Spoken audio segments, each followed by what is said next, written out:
All right, very good. We've got a bunch of people coming in. Ann and Kim. Let's see. Miss Kim Cole.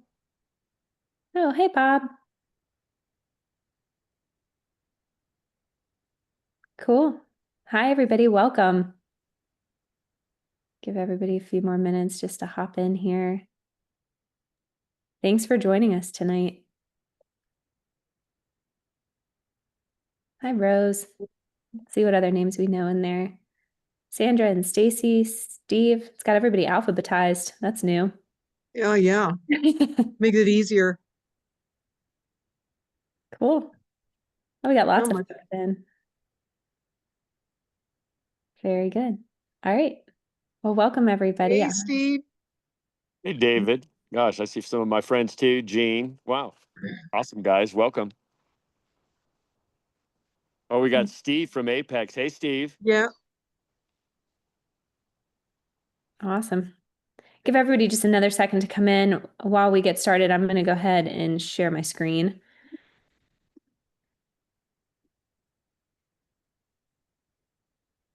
That way everyone can see a pretty picture. Here's Pax. Yeah. Awesome.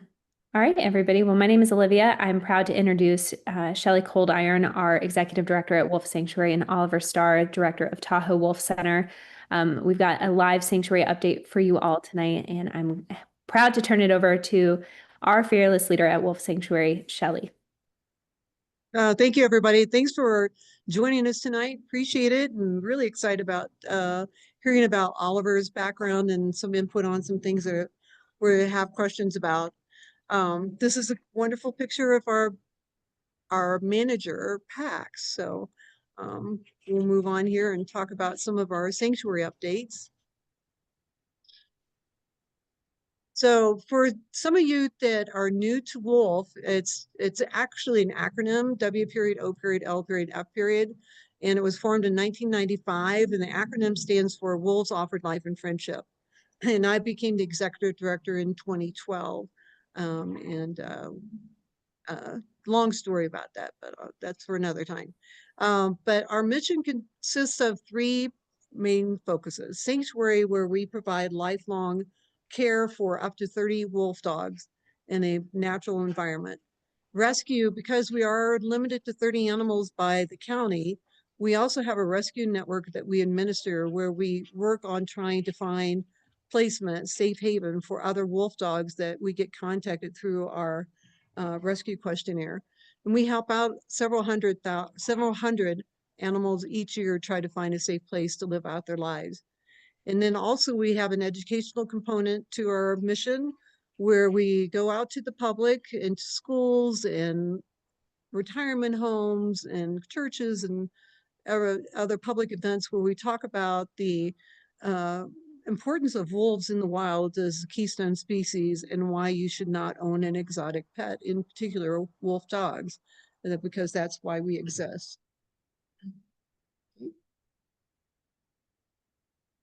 So give a few updates for this year. We really appreciate people who have contributed to some of our little fundraisers. We had a Valentine's Day fundraiser where we actually made little meat hearts for the animals with cream cheese on it, with little notes to them, with little special things. And we also have been, you can see there, we got a heart that's being handed out. And then they really enjoyed those, by the way. And then we also celebrated everyone's birthday so far this spring. And you can see that we have 17 animals here that we celebrated their birthday and gave them a special treat. And when you think about that, this is what you would expect for wolves and wolf dogs, because they're going to be birthing in February, March, and in the wild, the pups start coming out of the den in April and May. And so that is typical. So that's the majority of our animals do have their birthdays in spring. And for those that we don't know, we sometimes make their birthday the day that they find sanctuary with us. Aren't these cuties? We just love them to pieces. Okay. Next. And also another thing that we're doing is we're making new shelters for them that consists of cinder block, and it meets the USDA standards. And when we've gotten a lot of volunteer help to put these together. The first one was for Kira and Dakota, I'm sorry, for Kaya and Kieran. And here Kaya is giving her approval. And the first one we put in there was the Northern Colorado Natural Resource Group that helped us put those together. And this was our template that we put to get, we're able to follow. And you can see Kaya personalized it there with her little paw print. And one of the nice things about this is that the entrance is offset from the exit or both ways, so that the wind can't blow through it. And it took Kieran a little bit of time, but he finally now loves his new abode. And you can see Kira, we're working on some more, go back. You can see Kira on the right-hand side. She's given her approval here as hers is being built too. So we're planning on getting those, all of 17 of those for each one of the habitats that we have built this summer and be ready for the winter. And this is not going to go anywhere. We filled the cinder blocks up with road base, and so it's really solid and rebar. Okay. And here you can see the volunteers putting things together. Everything's level and solid. They're really nice shelters for these guys. And Otterbox came out. Just an FYI, we have a really nice relationship with Otterbox, and they do this thing is called close to open. Once a year, they completely shut down their entire operations where the people are allowed to volunteer. And when our sanctuary comes up as a location for them to volunteer, it fills up quickly. People are competing to come up, and so they helped us build one more shelter and a half of another one. So we really appreciate them. Another thing you're going to be seeing coming out is our girl Kira, who is our major excavator and one of our smaller girls. She digs to China, and she loves to dig, which is kind of what wolves like to do because they like to build out their dens and stuff. Unfortunately, she was born with severe hip dysplasia, and we've done everything that we can with non-invasive treatments like shockwave, acupuncture, laser, and some other medical treatments. But one of the things we want to do now is the next step is to do stem cell therapy on her.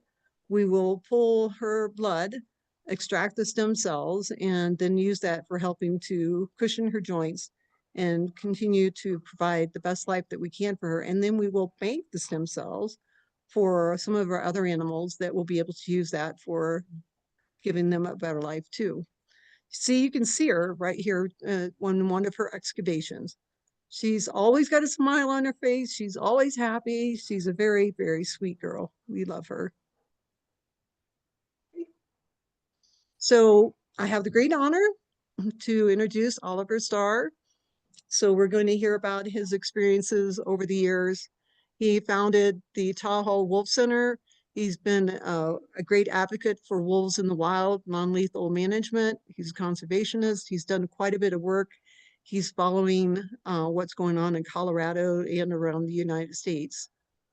So we're going to do a little Q&A here with Oliver.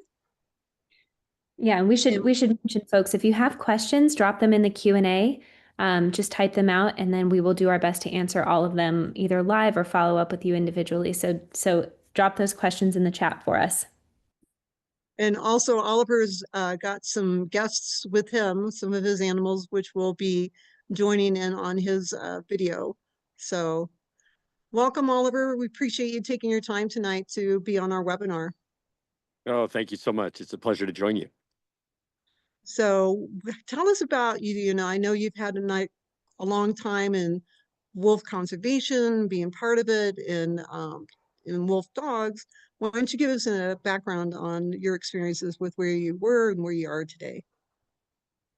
Well, my story starts a very long time ago. My family was in the cattle business. We were one of the largest beef producers in Colorado history. WB Livestock was our brand. And my mom made me the unfortunate mistake of reading me a book about a little girl that gets a puppy and imagines it's a wolf when I was about 4. And it just set me on this path that has led me to where I'm at today. In the 70s and early 80s in Colorado, there were people breeding wolves privately to make sure that the subspecies didn't disappear. I figured out who those guys were. I went and cleaned up a lot of wolf poop as a kid, studied carnivore behavior and ethology at CU, realized working for the government was probably not my best career path because I didn't get along with a lot of the practices they employ. Had a career as an entrepreneur. My wife and I run restaurants. I'm an author. I just published, by the way, a book called The Wolf Lover's Guide to Raising Dogs. For those of you that want to check that out, it's available on Amazon. And I've been living and working with wolves for 40 years now. And currently we've got 5 ambassador animals here at the Tahoe Wolf Center. We do advocacy, some science, and of course, education is our main focus. And our ambassador animals are a primary tool for us to do education. We do social media, in-person stuff. Sometimes we go to national parks and give in-person visits. Since COVID, we've realized that doing stuff via Zoom is actually great because the animals are presented in their natural environment where they're the most comfortable, and it tends not to give the impression of, wolves on a leash as a pet, which we try hard to avoid, just like you guys do. Mm-hmm. Can you show us a couple of your ambassadors? Let's see here. They got bored of me here because I wasn't playing back, but we'll move around a little. The minute Quit I chewing stand on up, your hat. was that? Oh yes, well, Like, stealing my hat. One of them ate part of my shoe while I wasn't looking.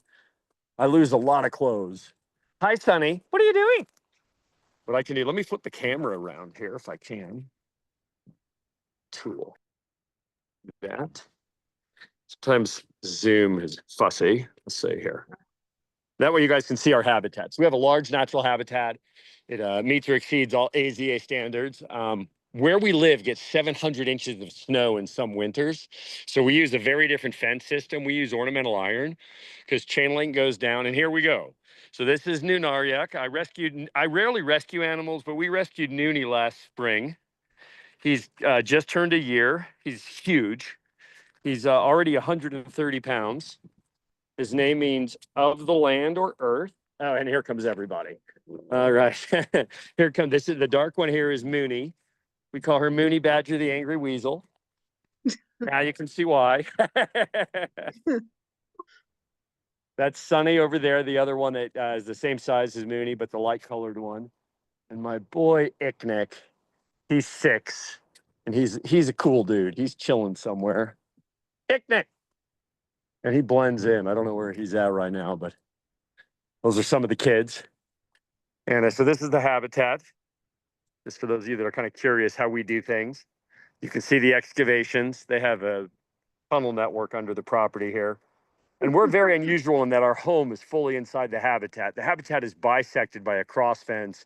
So if we have animals that are not getting along or during breeding season, we can segregate our animals.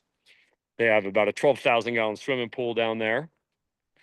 And natural environment, rock outcrop beings. We're at 6,500 feet, which in the Sierras means pretty high elevation. There's not many places where people live much higher than that here. nice. Well, tell us about your experience with some of the reintroduction programs that went on, like in Yellowstone, and what you did in following it and so forth. The wild So wolves. yeah, the reintroduction program is what got me in trouble, to be honest with you, because I was very concerned about weakening the Endangered Species Act as a means to get the wolves put back. It's funny because I sort of share the same sentiments as Diane Boyd, who knew that wolves were already coming back from Glacier into Montana, and that those wolves would have the full protection of the unadulterated Endangered Species Act.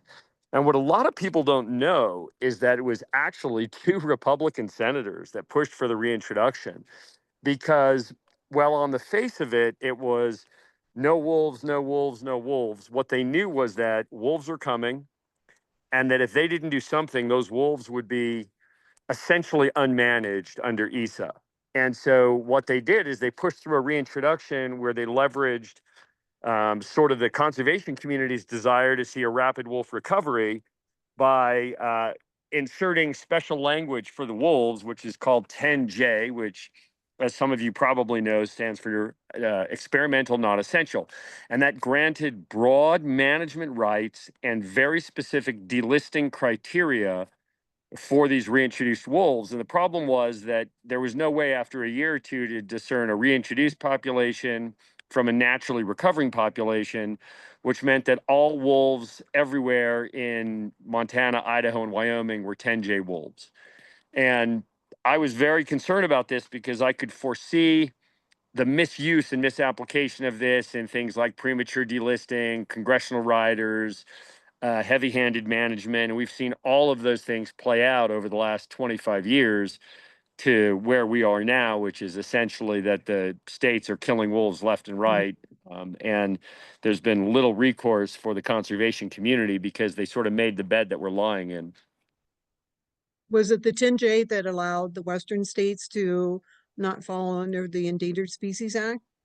Well, it's within the Endangered Species Act, but it's a special provision for the reintroduced wolf population, and it just granted a lot more, right to remove animals that were depredating, and very specific numerical criteria for protections to be removed entirely, or for management to be remit to the states. And then the conservation community realized they'd made some mistakes and they tried to fight it in the courts, and we were able to hold the line for a while. But now, in particular, now with this unfavorable administration when it comes to wolves, and unfortunately, Montana Senator John Tester actually was the one that got the congressional delisting of wolves in Montana and Idaho. And Astrid did that? Tester, yeah, it was called the Tester Oh, Rider. Yeah, I see. he really, I mean, he's not a pro wolf guy. He may be pro conservation in other ways, but he's been the enemy of wolves for as long as he's had a seat. Oh, Well, he's gone now, but yeah, he's gone. I didn't know that. Hmm. yeah, long history. And I was vocal enough that they essentially threw me out of my program. They told me that there was no job for me with any state agency because they all knew who I was and nobody liked me. That's when you know that you're actually making a point and they're uncomfortable, is when they tell you to go away. So, Yep, yep. I would say I'm equally despised by a lot of the pro and the anti-wolf people, the anti-wolf people, because they think I'm a traitor coming from a ranching family. But I'm kind of my own weird purist, I would say. well, what are you doing? What have you done for trying to advocate for, protect, and um, looking at non-lethal management? What have you done? What are you doing? Well, I think the most important thing that we can do now, well, there's two things that we can do. One is support the organizations that are actually doing lawsuits, because I think that the courts are our last best chance to stop some of this terrible stuff. But on a personal note, of course, I travel pretty regularly to testify. I generate science-based testimony that requires a response by the organizations. If you write a letter, they don't have to respond. But if you go point by point through the science of any proposal, then they have to actually physically respond. So I put them on notice through my work there. But the most important thing that I think I do is I showcase the incredible beauty, intelligence, social dynamics of wolves. I let people learn about them firsthand whenever possible. My mission is to scale what I do here currently to a much larger facility, fully open to the public, that could see 100,000 or more guests a year here in Tahoe. We're working with our board of supervisors right now for permitting to take a golf course and rewild it. And Tahoe gets more tourist visits than Disneyland on an annual basis. Oh, And the main challenge, as you well know, with operating a sanctuary is that almost every wolf place is very far off the beaten path, which means that you get the faithful, not the curious. And mhm. if I can get this wolf center here in Tahoe off the ground, it's 50 yards off the main freeway into Tahoe. I can literally have signs that say "Turn right, see wolves." And that gives us the opportunity to reach a needle moving number of people a year. I think I could reach 1 million personal visits in 10 years. And that's a lot of people. That's enough people that you can push the politicians around in favorable ways, especially if they become engaged. And I think it's hard to meet a wolf and not get engaged. Yeah, agree. Yep. So looking at Colorado, with what is trying to be done in the state, with the second set of animals that have been released. Of course, you know, we're having our challenges too. And the fourth wolf, the second set that was released in Colorado, as you know, has died, and we don't know really what the causes were. What was your thoughts? What can we do to protect them? It always seems like it's an uphill battle. And you know, when I was supporting it, Proposition 114, I naively thought that we would be putting into the implementation non-lethal management, and the ranchers got a hold of it, and things started going off the rails. So, do you have any thoughts, advice? Colorado is very tough. I'm from Colorado. I know people in Colorado. I spent a lot of time talking to Mike Phillips about 114 and voiced my concerns. And you've got, I mean, the challenge is you've got a recalcitrant, reactive ranching community that doesn't want to change anything they do because they've had it good for so long. I mean, they have a government that essentially sterilizes the ground ahead of them for their livestock, and and it's super polarized right now because they feel like, oh, it's the city folks versus the country folks, and that's not necessarily true. But of course, you know, I'm sure you've heard, yeah, you like wolves, we'll release wolves in New York City. See how you like the wolves, right? Um, so I think that the most important thing that advocates, and I'm assuming that everyone on this call is probably an advocate, is become informed so that you're knowledgeable spokespeople. You have to you know, I like to say, you know, wolves aren't unicorns that poop rainbow dust, right? They're big terrestrial predators that have a job to do, and they're going to do the job as long as you give them space to do the job. And what is that job? It's to be an opportunistic predator, kill the weak, the sick, the aged, the injured. And if ranchers are careless and lazy, then the weak, the sick, the aged, and infirm are the cattle on the landscape.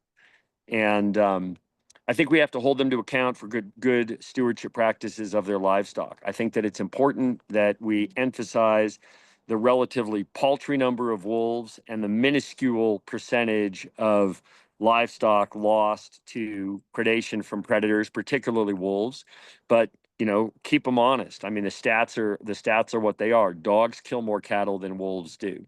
Coyotes. I don't want to vilify coyotes because I love coyotes, but even coyotes are responsible for more annual livestock deaths than wolves are.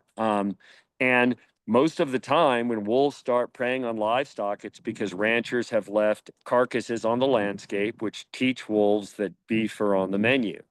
And if they would be uh, more vigilant about their herds in terms of stewardship and removal of carcasses. And I know it can be hard. You have an 800-pound steer drop in a remote location, it's difficult to remove. But it should be incumbent upon producers, especially those leveraging public land, which is publicly subsidized by taxpayer dollars, that they are responsible stewards of the land and that they're required to coexist. And they don't want to do that. I mean, we poaching is happening. I mean, these animals are not just accidentally dying. I mean, yes, there's some attrition for wolves, but this is good habitat for wolves. This is, you know, the losses that are apparently cryptic. And I filed public information requests on every death so far. I have yet to receive even a single response from Colorado Parks and Wildlife. Um, if they continue to ignore my requests, I will have an attorney write them and put some pressure because that's the law that they have to respond. But I think we should keep the pressure on, keep sunlight on, and keep the facts flowing. So, a couple things from what you said about chronic wasting disease. Um, you know, that's Yes. one thing we try to talk about is that wolves will take care of that. What's your input on that? So, well, I mean, I think that these guys are playing with a forest fire that's about to engulf everything. Chronic wasting disease is spreading rapidly. We don't have a means as humans of dealing with it. Human hunting does not take out chronic wasting disease for two reasons. Number one, because we'll never take out the animals that look awful. We're always going to go for the prime animals. They may or may not be infected. In Wisconsin, for example, surveillance has found that in the counties that have a low or no wolf population, now prevalence of CWD is 74% of tested animals. That's endemic. That's an unstoppable plague at that point. In counties that have wolves in Wisconsin, surveillance, and when I say surveillance, hunters are required to have animals tested because there's such a high prevalence of chronic wasting disease there, is around 26%. So there's a marked difference. And the only factor that we can see that is determinant in that difference is predation by wolves. Wolves, more than any other large predator, are opportunistic. Grizzly bear and mountain lions are a little bit more able to just kill whatever they see in the way that they hunt, whereas wolves are very selective. They test their prey and they are going for the weak elk. And as a result, these animals that are even marginally diminished by something like chronic wasting disease are a much more available target. As far as we can tell, wolves do not become sickened by chronic wasting disease. And what the public should be afraid of, both hunters that are claiming that wolves make it hard for them to get their prize elk, and ranchers who say that wolves are impacting their business, I will tell both of those communities that we're already seeing evidence that chronic wasting disease from consumed wild game can cross into the human population. There are several clusters now where the only vector that we can identify is common consumption of potentially infected meat. These diseases have a very, very long latency in humans, 20 years. And so I think that we will be seeing over the next decade, we are going to see more and more clusters until it becomes absolutely clear that that's the vector. My friends that are studying prion diseases are convinced that that's what we're going to see. And they also believe that it's not a matter of if, but when chronic wasting disease makes the jump into livestock. And the minute that happens, I mean, we had, what was that, in like 2008, we had bovine spongiform encephalitis infect cattle in the United States, and we culled millions of cattle, and our international beef market was essentially shut down. And that's a disease we can deal with. Once you get chronic wasting disease that has made that jump into livestock, whether it's cattle or sheep, as far as I can tell, those industries will be facing an existential crisis, and not just a crisis of grazed animals, but feedlot animals as well, because many animals are pasture grazed and feedlot finished. And that means that you've got transference all over the place without it, because again, it's a long latency disease. You are looking at the potential for completely unchecked spread before surveillance reveals presence.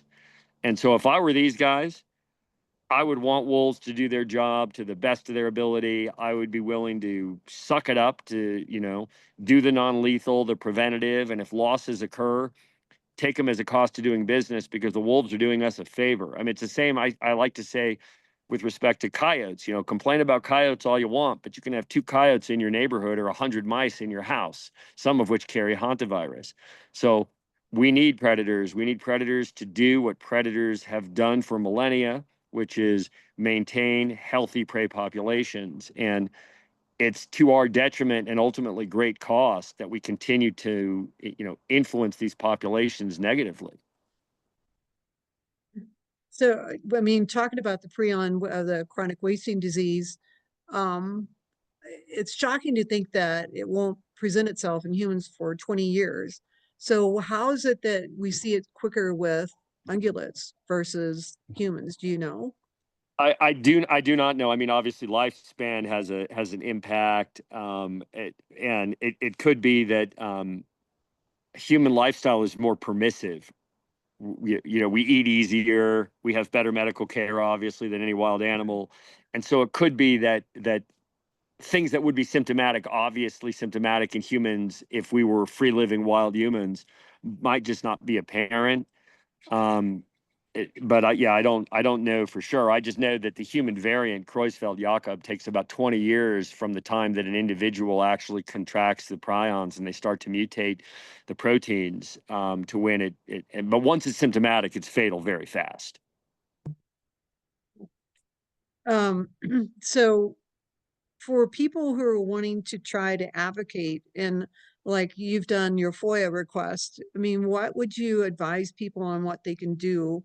I mean, right now, they, you know, not everybody can hire a lawyer to go out and do their advocacy work. What's your advice? My first advice is ChatGPT or other AI tools. I think that these are among the most powerful assets in an advocate's toolkit. Um, my prior career was also in tech and journalism, and so I'm very familiar with technology tools. But I will tell you that both nonprofit organizations and individuals who want to be a powerhouse advocate should be leveraging these tools for example, just learning how to write good chat GPT or Grok or Perplexity or whatever tool you like. You can say something as simple as adopt the persona of an environmental scientist who is opposed to the delisting of wolves and write a letter to the senators and congressmen with 10 points why delisting is a mistake. And it'll generate a unique letter every time you do that. That is exceptionally strong. You don't have to be a great writer anymore. You don't have to be a scientist anymore. You just have to be willing to invest a little bit of time to learn how to use a prompt. It'll even give you the email addresses, and you can literally copy and paste it into your email client. I did a Zoom a while ago on my live one on my YouTube to teach nonprofits how to send out, instead of a letter for people to sign, a prompt for people to use to create a unique letter. Um, I would say get away from signing online petitions and feeling good about yourself, and get involved in sending personal letters that you've leveraged AI to help you write. The reason we keep losing, there's two main reasons. There's more of us, but we're weak because we're a little bit lazy. We're a little bit armchair, push sign the petition and now you feel good. The rancher in Colorado goes to his state congressman's office or his Mm-hmm. board of supervisors county meeting, and he gives them an earful every week. And so, who are you going to pay attention to? The guy that's in your face, or the person behind the computer down in the big city? And that's the thing. You have to get personal. You have to be proactive and not reactive, and you have to be knowledgeable, right? And the thing is that disinformation can win, right? I mean, we're hearing how they're doing the same thing in California now, which had been one of the last best places for Yeah. wolves. There's organizations like Howl, which are spreading misinformation about how these wolves are habituated, how they're a threat to the kids. They're starting back with the kids in cages at bus stops trope, which they did in 2012. And so we have to be armed with the facts and the statistics to back up the facts. Yeah. I've heard from legislators that form letters don't make an impact. They'll That's right. just like, oh, there it is. And so calling and writing a personal letter has a greater impact. That personal touch is better. Yeah, I know it's so easy to put your name in that form letter and off it goes, but then they see, tens of thousands of those. They're like, oh, well, there's another person, whatever. So They treat it yeah. as one letter. That's the Mhm. truth, is that if it's a form letter and everybody signs on to the same form letter, they treat it as one letter. But even if all you do is change the subject and one or two lines, then they treat it as a different letter. But it's as simple as going to ChatGPT and taking the talking points that the nonprofits share and saying, write me a letter with these talking points addressed to my state senator. That's a new letter. They have to treat that letter differently. Nice. This is good advice for us to try to do what we need to do and not take the easy road. Yeah, advocacy takes a lot of energy and effort and passion to make it work. So, And the other thing is that the nonprofits need to get better at working together, and the advocates who I find that we tend to be at odds with each other as much as we're at odds with the opposition, and that is a method for complete failure. I mean, it's not like the hunters and the ranchers love each other or even like each other, but they hate wolves more than they hate each other, and so they're willing to set aside their differences. And we need to realize that if we want to fight back, we need to love more wolves more than we dislike other organizations or other people's personalities and set all those differences aside and remember what's important. That's some of the same Nick, feedback that we're getting in the chat from some of our attendees tonight about uniting all of the pro-wolf groups together and creating one large group to really confront those who are, maybe uninformed or uneducated about the real facts about wolves. So, Lucia, thank you for that feedback, and Oliver, you basically just answered that in real time as she had submitted that question. And we had another attendee who said that Colorado Parks and Wildlife issues approximately 3,300 poaching citations annually, with many instances of poaching that likely go underreported. So, what should that united message be for advocates? So, again, I think your recommendation of reaching out to ChatGPT and leveraging the digital tools that are available to us in 2025. Yeah, you can. I mean, it's as easy as saying, I need a FOIA request or a public information request for whatever organization it is, Colorado Parks and Wildlife, U.S. Fish and Wildlife Service, and it will pull all the information you need, including citing this legal section. So they have to respond. It takes, the lawyer out of the equation all the way until you need the lawyer to send a demand letter. And a lot of the time, those are effective, right? If they're written correctly, you should have especially if they get a bunch of them, then they'll pull the information and they'll respond kind of in mass. so couple of things. One, talking about, how the opposition, call it, is organized. Just an FYI, there is an organization in Idaho that has grouped around to be able to provide bounties for killing wolves in Montana. So, it reaches across state and they're effective. As you said, we need to do the same. Is there where, like the people who are on here right now, they're passionate, obviously, about wolves. So how could we get together and try to make an impact? So, I mean, I think that we need to try to coordinate with each other better. For example, there's a Wolf Wednesday call, a Zoom that's open to anybody, where we discuss strategy. I'll be on that call next week. And we talk about sort of like action items that we can have for the following week, and we can all sort of try to mobilize together. But I mean, I think it's important that people, where they are, they get to know their representatives, because it doesn't matter even if you're in, Tennessee or Oklahoma. Those congressmen and those senators have a vote, and if you're not in their ear, someone else is in their ear. And so don't think just because you don't live in a place that has wolves that your opinion doesn't matter or that your influence doesn't matter. In fact, it may matter more in those places where those guys are not as indoctrinated by the opposition. I mean, in Montana, Idaho, Wyoming, Wisconsin, those guys are hearing about it every single day. They're hearing about it every single day, and their minds are largely made up, especially, if they're on the conservative side, they tend to be minds made up.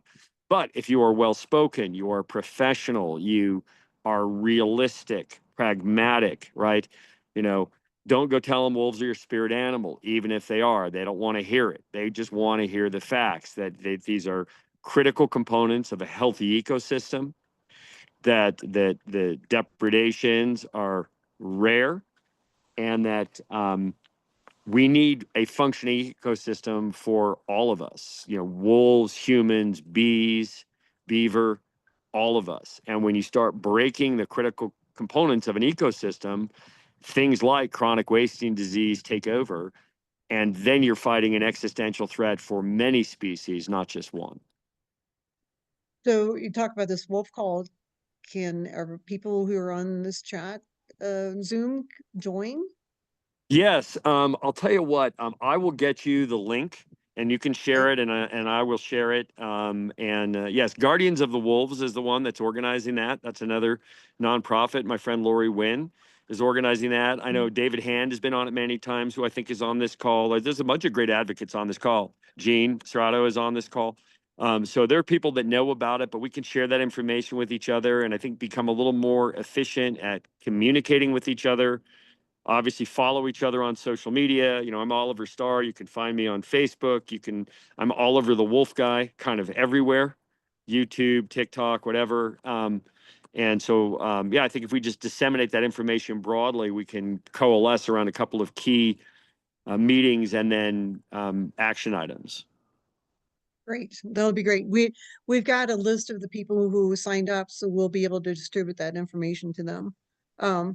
Kind of pivoting a little bit, talk about the dire wolf Oh, this is my new thing. favorite topic. Okay.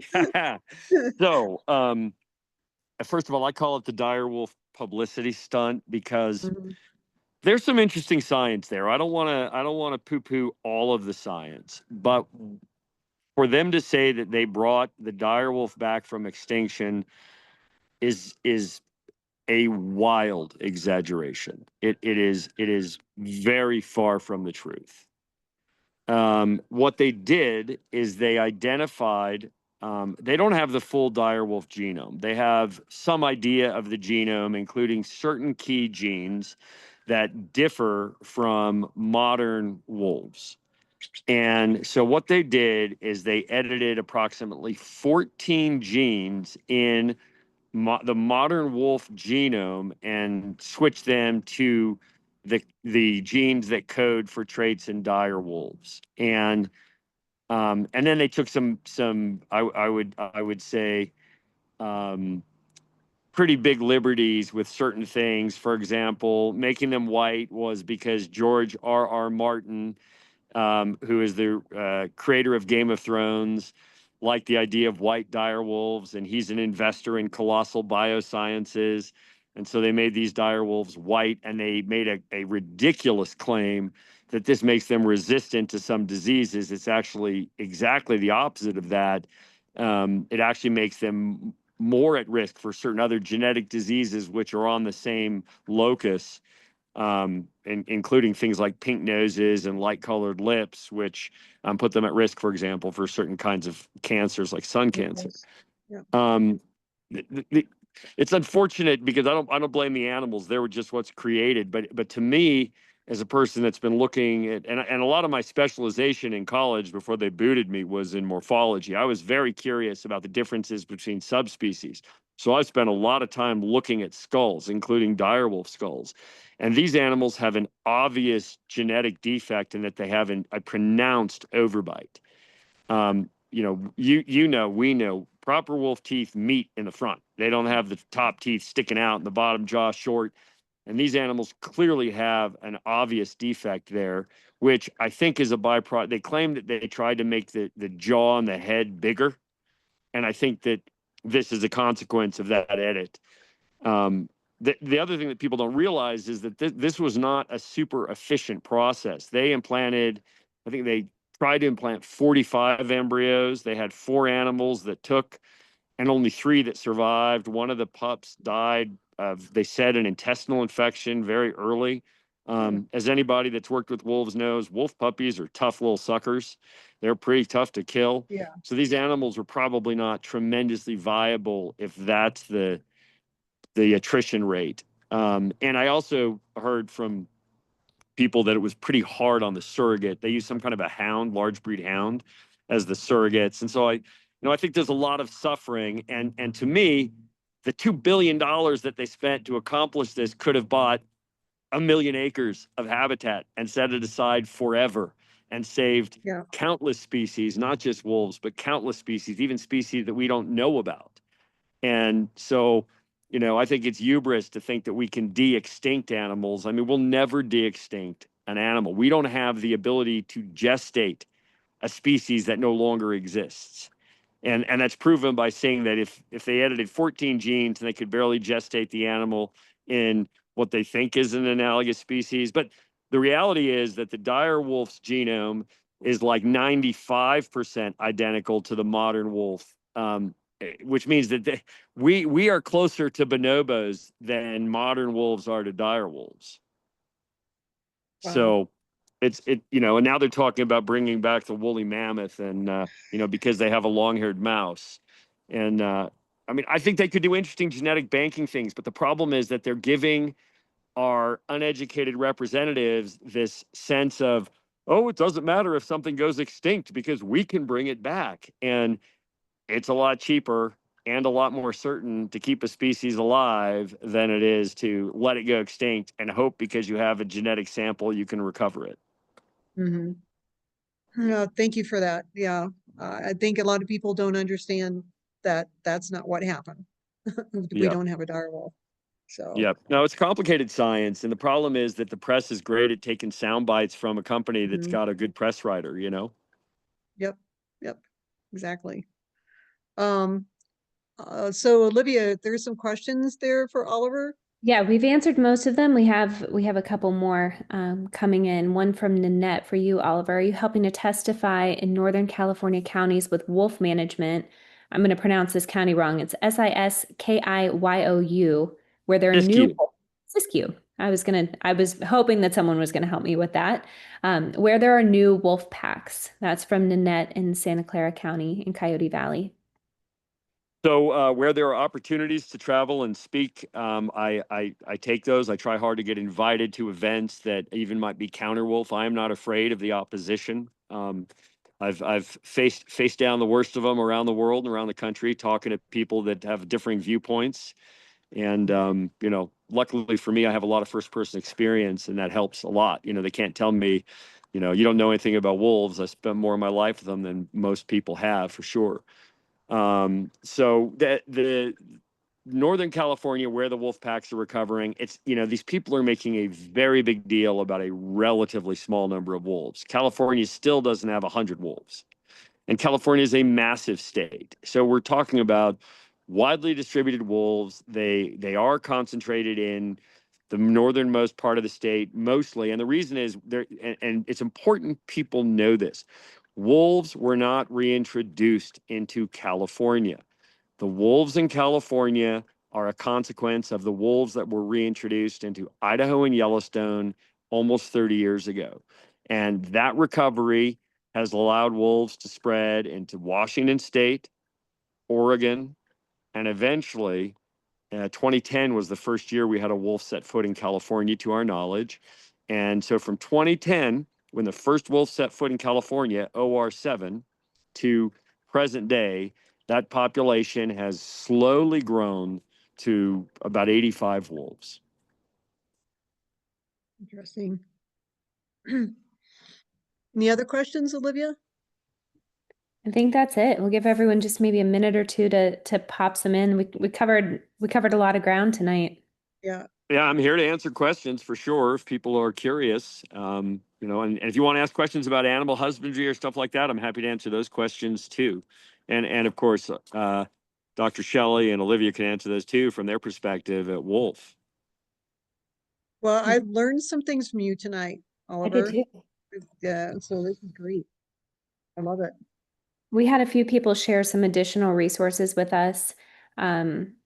Just some links to some events that they're speaking at and some commissioner meetings for Colorado Parks and Wildlife. So maybe we'll put together just a little resource sheet or include that in our email going out with the replay of this. Nanette said, very informative. I appreciate Oliver's input immensely. So do we, Nanette. Thank you so much. It's my pleasure to share, and I'm reachable. You can get in touch with me via social media. It's unfortunate YouTube doesn't have a direct messaging capability, but Twitter does. Not well, Twitter does, of course. Oliver the Wolf Guy on Twitter, Oliver the Wolf Guy on TikTok. You can also instant message me on TikTok, and maybe we can talk, Olivia, after, and I can help give you guys ideas on some prompts that people can use, so they can That'd be actually just great. copy and paste a prompt. That'd be great. That's a good resource for us to have. We have a little library of resources that's continually growing, and I think that's one that folks are looking for, especially just with some feedback that we've gotten from them in the chat. So that's great. And one tip Well, for ChatGPT before you guys is you can ask ChatGPT to write a prompt for you. It's amazing how, oh, if you're clever, so you can say, for example, I am a science-based wildlife advocate. Please write me 10 prompts to help me be a more effective advocate, including requests for information and statements of support for legislation. And it'll give you a list of amazing prompts, and then it'll tell you how to use the prompt. It'll tell you how to use the tool. Amazing. I haven't done that. That's amazing. Um, Everyone's saying they want to join Wolf Wednesday, so we'll have to distribute that link too. Diane, thank you for your presentation. Lots of good info from Diane in New Hampshire. Wow. Um, what a wonderful webinar. I'd love to join Wednesdays. I'm in Colorado Wildlife Bliss. Me too, Denise. I'm ready to go back. Prompts would be good. I'm active in Project Coyote here too. That's from Nanette in Santa Clara. Love Project Coyote, good friends of mine, amazing small organization that's making a huge difference. That's great.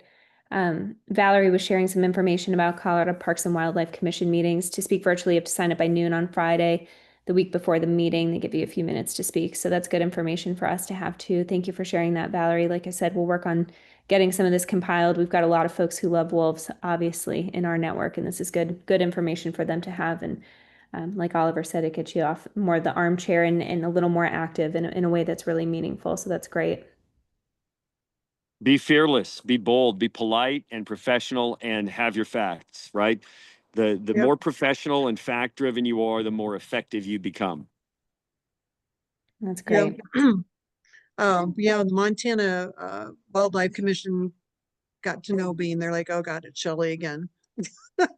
It's Yeah, like good. but you know, be a thorn in their side until they Oh yeah. decide that they'd rather have you on their team than as an adversary. Yep. Yep. Well, Yep. do you want to talk about husbandry? Well, we got a little bit more time. If people, so I get a lot of questions about how we take care of our animals, what we feed them, things like that. So if people are curious about that, I'm happy to answer those questions. You tell me. Anybody have any questions? Yeah, everybody has a different thing that they do. Um, No questions yet. I'm curious to know.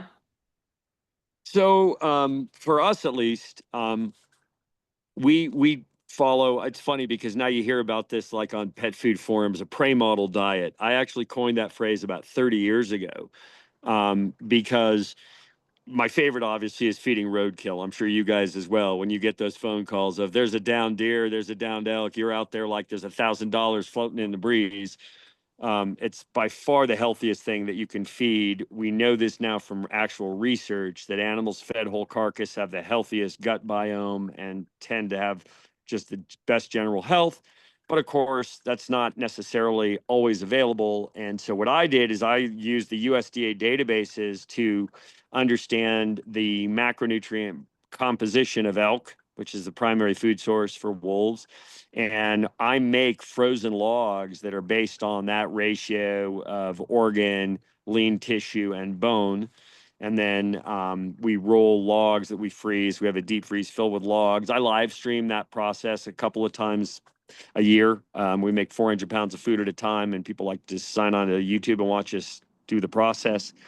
We also, for our animals, we occasionally will feed whole rabbit. And when I say whole rabbit, I'm talking about just give them a rabbit, right?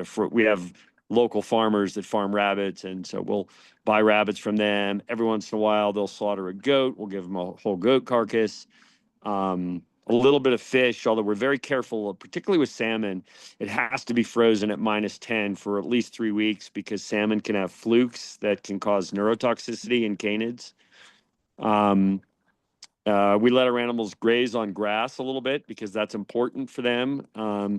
And then, you know, enrichment, when we're short on the most interesting stuff, we give them lamb shanks, and you know, full-grown wolves will pulverize the bone. It's healthy for them. Oliver, we got a couple questions coming in for you. Do you test them for chronic wasting disease? No, I'm not. I mean, are you talking about when I get whole carcass? I'm assuming so. That was coming in Yeah, from. we don't. I mean, because we're not eating it. There's no evidence that wolves can get it. There isn't a lot of aggressive surveillance in California because it's not very prevalent in California. If it became more prevalent, we might do surveillance. We Not that it matters for prions because you can't freeze away a prion, but for everything else, we don't deliver a whole carcass from the roadside to the animals. We typically, I section it and then we put it in a -10 freezer, and it usually is at least 3 weeks in a -10 freezer. So with the exception of the risk of a prion disease, which in California is relatively low, everything else is pretty much killed by that process. A great question, though. Another question for you. Are all your animals wolf hybrids at Tahoe? No, they're not wolf hybrids. And wolf hybrids is actually a bad term. A wolf hybrid is really just a first generation cross between a pure wolf and a dog. And then you have a 50-50 or a pure wolf and a wolf dog. Everything else would either be a wolf dog or a wolf. That's important, and that's terminology that I think it can get a little confusing. And it's definitely good to have that clarification. All right, this question's for both Shelley and Oliver, because we've got some very cute stories at the sanctuary, and Oliver, I'm sure you've got some too. Nicole has asked in the chat, I would love to know how wolves are paired up in captivity. Do you look for distinct features? And we've got some very cute stories at Wolf about how we play matchmaker. Yeah, well, I'll start. So Yeah, we have our guys in pairs, and when one passes, then we have to play Cupid. And so when we look out on the rescue network, we are looking for a certain temperament, certain age range. And so we've actually been pretty good in trying to find matches. I'd say we've been 95% successful.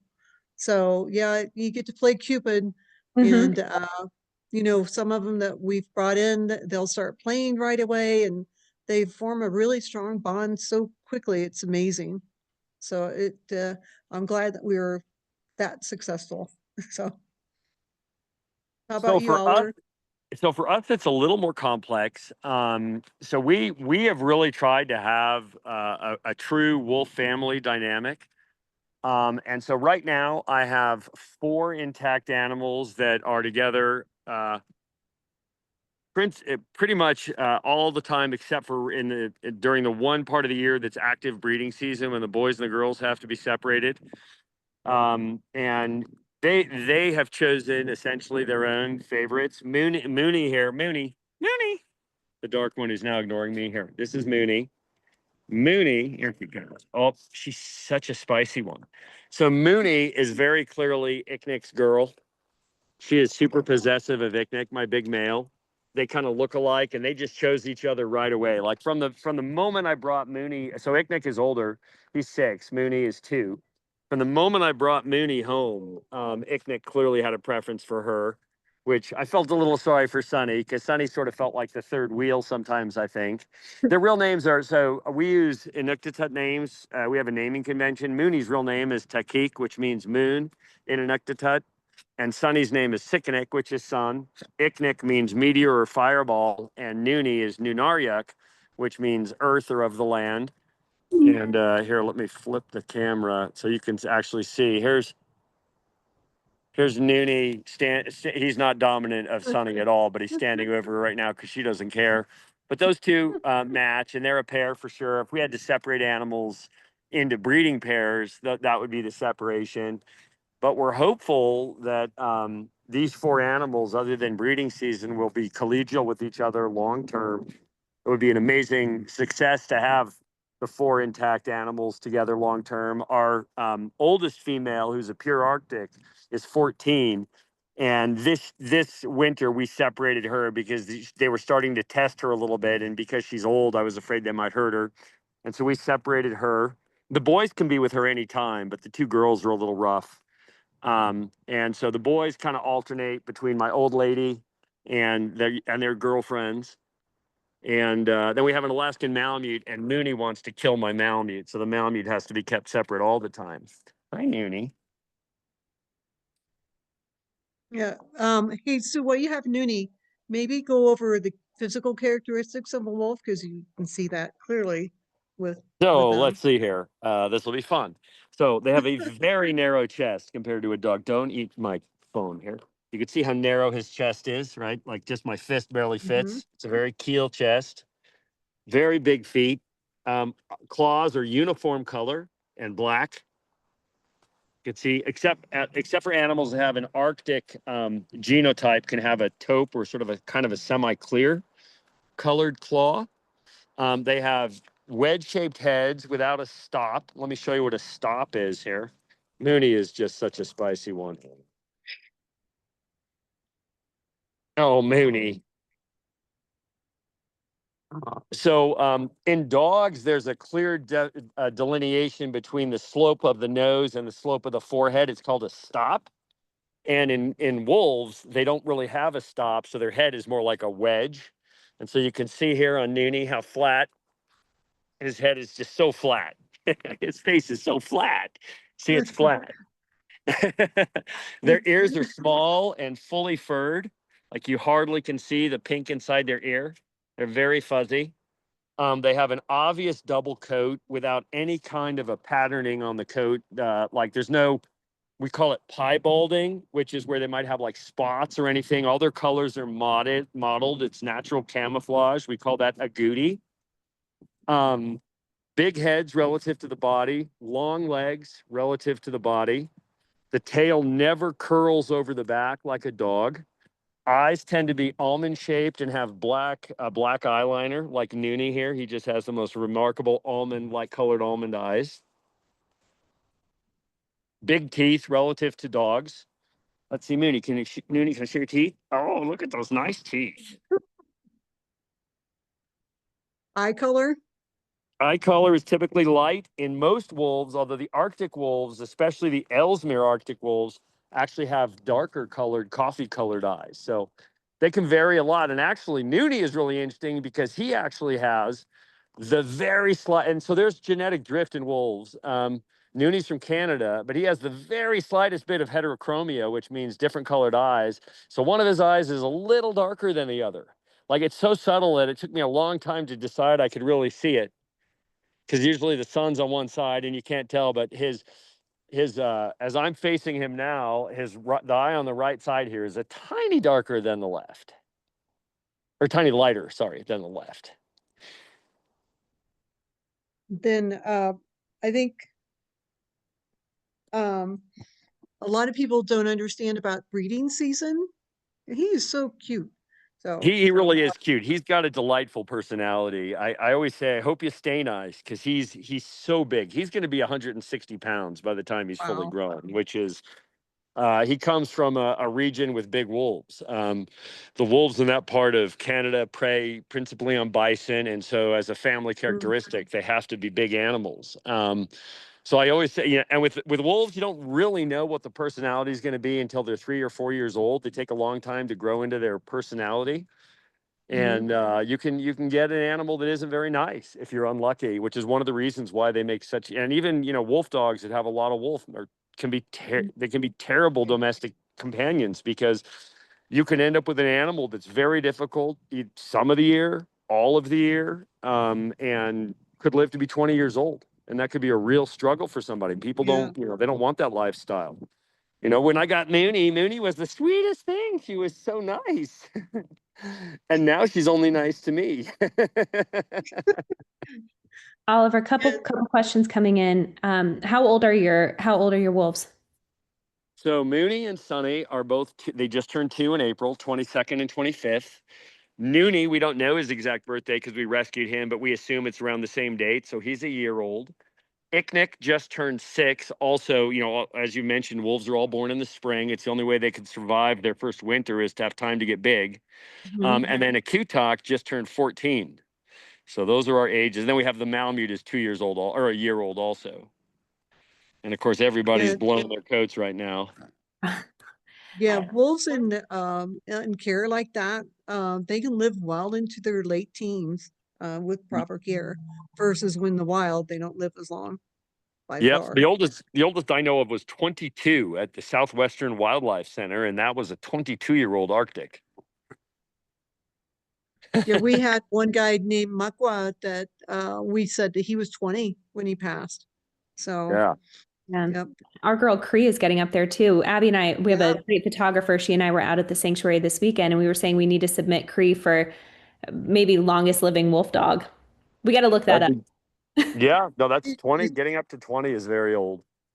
which Yep, is great. she's Means 20, you do and a she good still job. gets around, and she's still feisty. Yep. Hmm. So good. Yep. Um, and then would you talk about breeding season, because they're not like dogs? Yeah, so dogs can cycle more than once a year. Wolves only breed once a year. Their breeding season tends to begin in late December.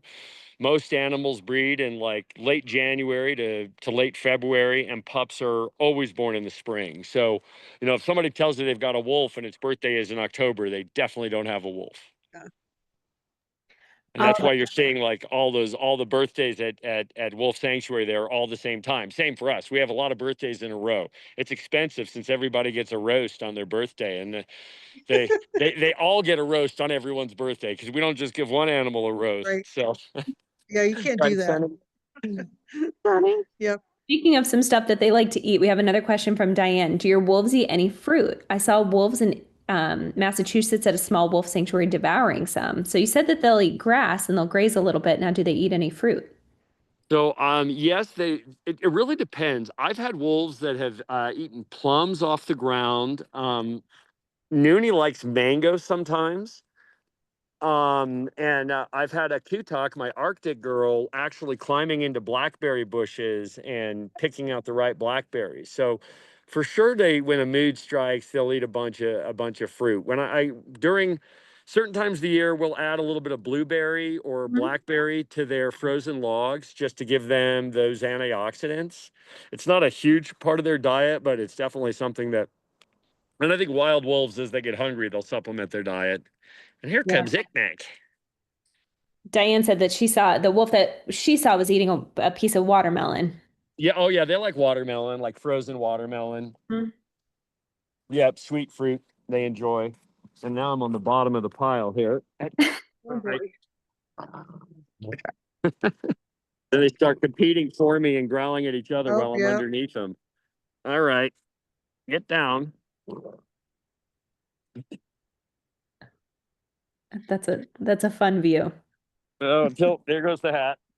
All right, people. It's it's a good thing I'm comfortable. All right, let me have my hat back, Mooney. Yeah. For, That's the problem when you're low to the ground, is that then you become the chew toy. for All those right, joining us, Mooney. any other questions for Oliver, for Shelley? No. Anything else that you're interested to know about while we've got everybody together? Give everyone just a few more minutes to drop their questions in. Belinda, I saw you raised your hand. If you had a question, would you mind dropping that one in the chat for us? Yeah, we always Mooney. tell people before they go into habitat, they shouldn't wear anything loose or that can come out of their pocket, because they're Yeah, going to lose it. that's yeah, and the problem, yeah, we're very careful about that as well. I mean, I kind of make an exception for myself because I can get stuff back.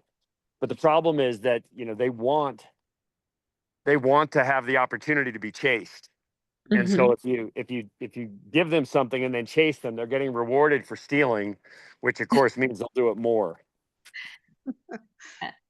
Ours like hair clips and Oh, sunglasses. I oh learned that yes. the hard way.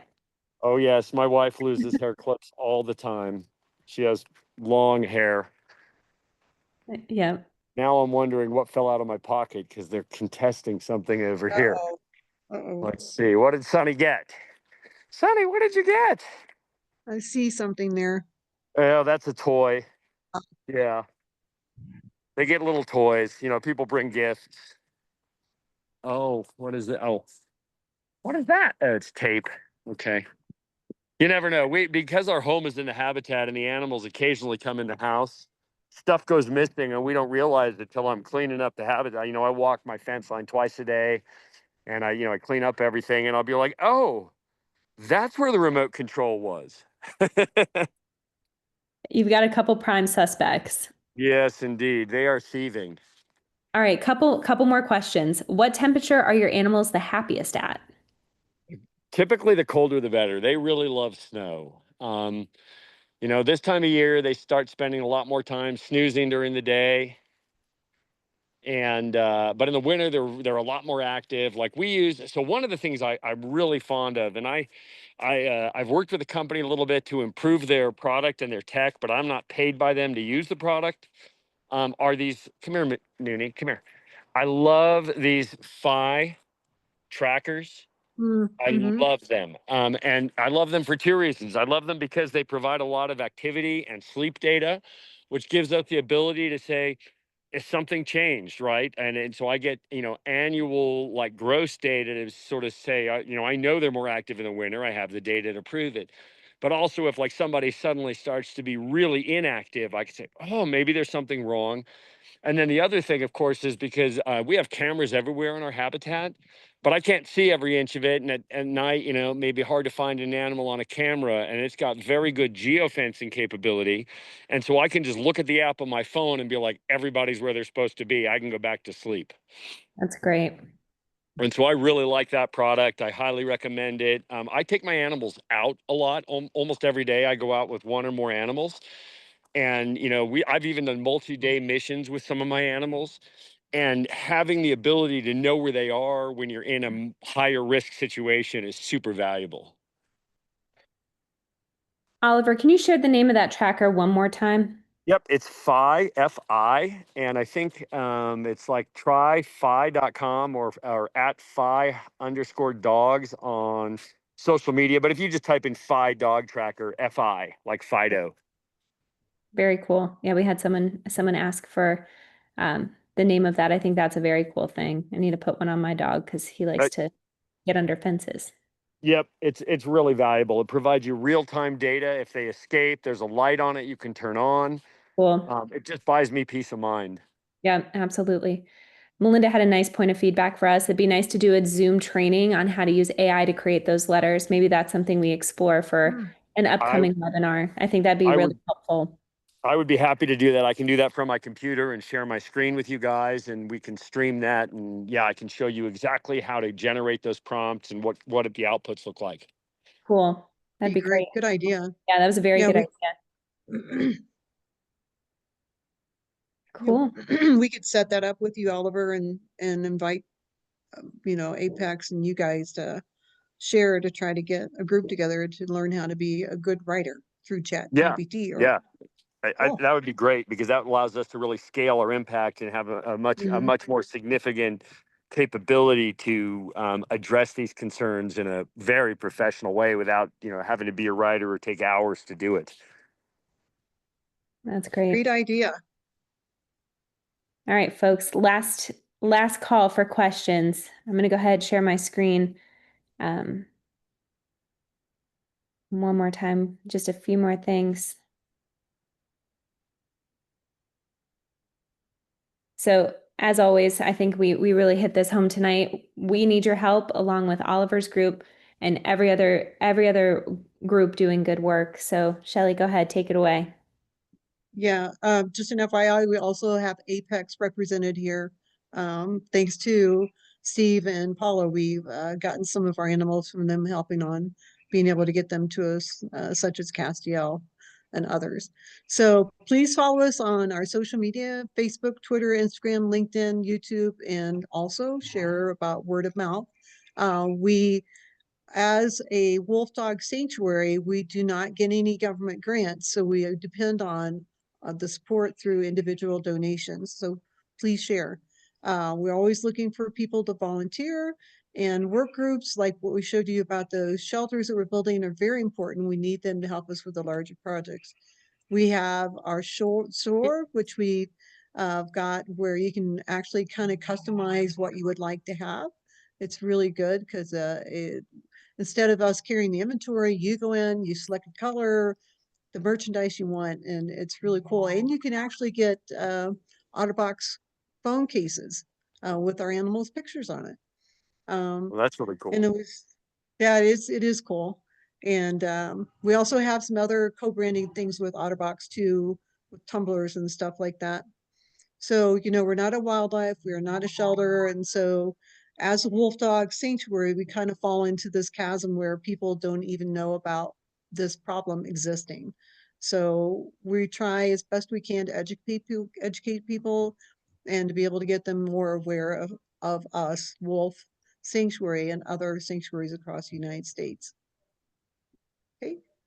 Amen. You guys are amazing. And a shout out to Apex too. You guys have done some remarkable work. Thank you so much. I've helped coordinate some rescues that have gone to Apex and to Apex partners. Takes a village, you guys, and really appreciate you all. Yep, it's great. Love those guys. So, also another way you can support us is to become a lifetime defender, where you help support them for $100 a month. This is a brother and sister, Nala and Akila. So I'm actually Nala's lifetime defender, but multiple defenders can be able to do that. And you'll get updates about them, certificates of photos, and 2 tickets to our annual fundraiser, a gala, which is typically in April. And we have a lot of fun. This past one, we did a casino night, and next year, in 2026, we're going to be doing one where it's howling blues, and we're going to have some blues singers there. So if you want more information, do info@wolfsanctuary.net, and we'll get right back to you. And for people that don't know, it costs about $15 an animal a day to do what we do. Yeah, it costs a lot of money Yep. to take care of these guys. We love it.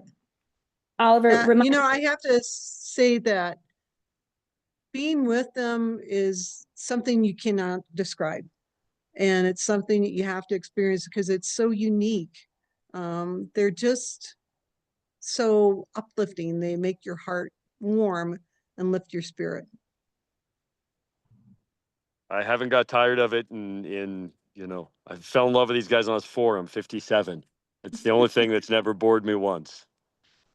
that's the Nope, truth. I agree with that. Oliver, remind folks where they can find you too and your book on Amazon. So it's the Wolf Lover's Guide to Raising Dogs. My organization is Tahoe Wolf Center, so that's TahoeWolfCenter.org. And Oliver the Wolf Guy, spelled out, is YouTube and TikTok, and from there you can find me everywhere. I'm easy to find.